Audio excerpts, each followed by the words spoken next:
Echo of Soul is a free-to-play high fantasy MMORPG that initially released in September 2013.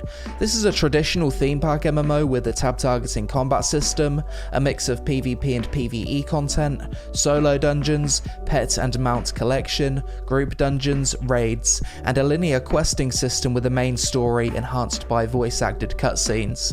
I covered Echo of Soul about 6 years ago and distinctly remember it being one of the worst MMOs I'd played at the time, and to be honest, I'm surprised it's still around today.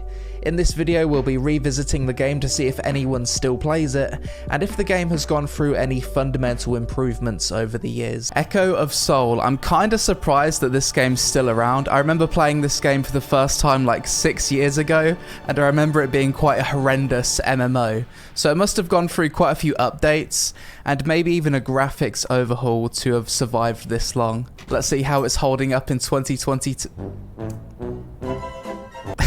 Fuck's sake. 7 different classes. You've got the Paladin, the Warrior, the Guardian, Rogue, Sorceress, Warlock, and the Archer. Each class is both gender and race locked by the looks of it, so let's just be a Sorceress for this video. Little preview of some cosmetics. Unfortunately, being a Sorceress means I need to play as a lolly with a tail. Few facial presets. There's no sliders by the looks of it, so the character creation isn't that crazy. Let's go with that. That looks fire magey. Nobody plays this game, so there's no way anyone's took the name Big Damage. Name is available. Wow. It's the first time in a long time that this name is not taken in an MMO. Intro cutscene that we don't care about. Pretty cool intro cutscene, to be fair. Chosen one from the gods. Never heard that plot line before. Don't you just love it when the first thing you see upon logging into an MMO is a big fuck off UI overwhelming you with login rewards? That's what we like to see. Echo of Soul. The graphics haven't improved at all by the looks of it, but as old school RuneScape has proven, graphics don't matter that much if the gameplay and systems are good. So you can move around with WASD. This game also has click to move options. Talk to the NPC, spam the F key, receive quests. Oh, would you like to move to the quest area? Wait, what? So I'm just gonna get teleported around everywhere, not walk myself? Really? So I've got one ability, my number 1, and it completely roots me in place. That feels horrendous. Don't worry, it's gonna get better, I think. Wait, what? Oh my god, I've never seen an MMO that does this. Instead of having auto-pathing, Echo of Soul has innovated by having auto-teleport. You just click the button and it just teleports you to where you need to go for the quest. What? Level 2. Woo. You just teleport everywhere. What? That's horrendous. I am not a fan of that. I hope that's not something that more Asian MMOs start adding. We got a new ability, number 2. This is another static, stand still in place cast ability. 0 cooldown, so I can just spam it over and over. Kill 2 mobs, quest complete. Click here, teleport to hand in the quest. Job done. What a bizarre MMO. Game freezes every time you hand in a quest as well. That's level 3. I'm assuming the reason they added this auto teleport feature was to just get people to end game as quickly as possible. Maybe the early game is just really bad. On the bright side, this means we're going to see a decent amount of the game's content fairly quickly. Level 4. I've also got a blink ability here that teleports me forward. Level 5. The random frame drops in this game are horrendous. I think this is easily the most poorly optimized MMO I've ever played. Level 6. The game's just throwing level ups at me. I haven't got a single ability that can be cast on the move yet. I'm not a big fan of this sorcerer gameplay. I'm contemplating re-rolling to ranger. Surely the ranger's abilities aren't animation locked. At least you get a mount very early on in this game. A black llama. Pretty cool mount, to be fair. Decently animated. Right, let's just try a different character. I can't play this class, it's terrible. Just play a default archer. We'll just call her mobility. Can I attack and move at the same time? Okay, so that's animation locked. Right, normal attack is animation locked.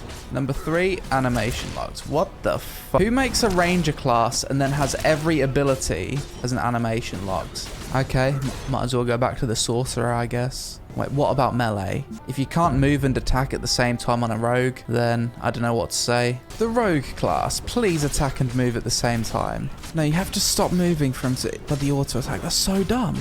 Everything is a lengthy animation lock. Dude, this game has some of the worst combat I've ever seen. I've played many mobile games that have better combat than this game.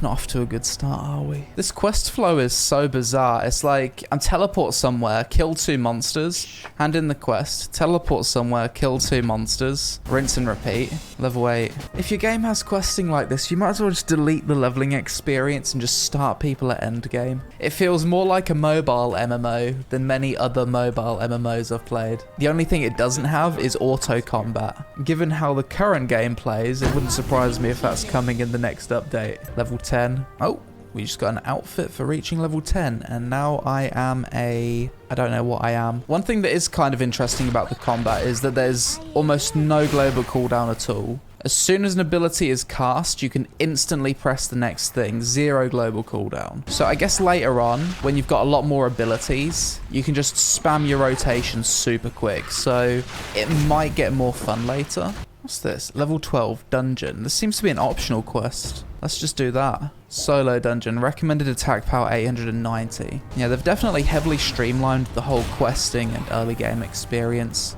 Oh, my bag's full. That's not good. Now I've got to destroy everything manually. That's a pain in the ass, isn't it? Hand in the quest. Level 13. This is my pet, is it? I've named it Horse. Where are you going, pet? Wait, is the pet just going to go loot for me? Good little pet. Thank you, Horse. On to the last room. Just pull everything. Absolutely 0 risk of dying, I'm sure. Final boss. Any challenge? Oh, we've got an AoE to move out of. That's cool. Nice, there is some reason for movement. And it's dead. And that's the end of the dungeon. I didn't really get a whole lot of XP for doing that. I would have been better off just following the MSQ by the looks of it. I love free-to-play MMOs that intentionally clog the fuck out of your bags early on, so you have to spend money to extend your bag space. That's gameplay we can all enjoy. Level 15, level 16.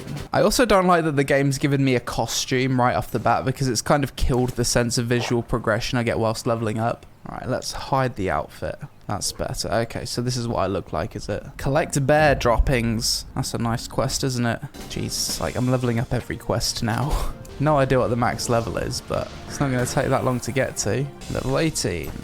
19. Another cutscene. I guess we're going to the city now. Reminds me of Ironforge from WoW. Oh wait, is that another player?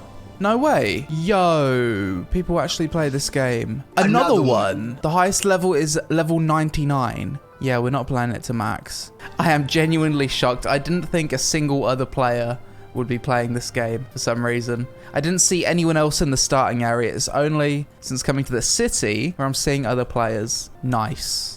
There's people driving around on sledges. I can't believe people actually play this game. Level 20. The sled race opens every 30 minutes. Okay. This game has seasonal events apparently. Let's explore more of the city, see if we can see some other players. There's actually quite a few. 1, 2, 3. Actually, there's loads of players. Genuinely surprised. Echo of Soul. I thought this game was completely dead, maybe only had 3 to 5 players online, but no, this is the capital city. Everyone with their crazy cosmetics. Flying Pegasus mounts. This person's got a Super Saiyan glow around him. And as you'd expect from any capital city, we got some skin on display. Maybe I've underestimated this game. Maybe it gets good later on. It must do, because if not, people wouldn't play it, right? There must be some redeeming things about this game, such as this pig pets. What else have we got? Winged bunny demon over here. Cat boys. Panda bear cosplay. Bobber. There's actually a full community of people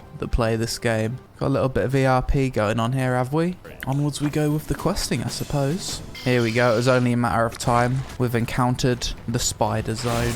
Ah, yes. Spiders and bears living side by side in harmony, with the spiders being twice the size of the bears. Conquer your fear. 21. I've got all of these abilities that I can learn, but the game's so easy. I've felt no need to even upgrade anything. It's like everything dies in just a few hits. I'm fighting to stay awake playing this game. We're at the point now where the game's making me physically sleepy, so I think I'm going to wrap up this video here with the pros and cons, starting with the pros. The game is free to play. Surprisingly, some people still play it. Fashion and mount collection seems to be a big part of the end game, which I know people enjoy. The combat is atrocious. One of the worst MMO combat systems I've ever seen.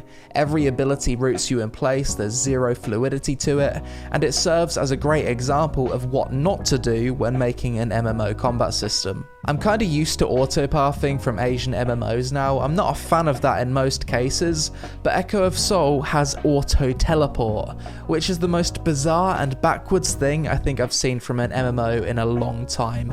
It makes the entire world pointless. If they're so desperate to rush players to endgame, they'd be better off just deleting the leveling process, make everyone start at max level and rework the map so the game world has greater relevance. Terrible design. The frame rate of this game is incredibly unstable and has a lot of micro freezes.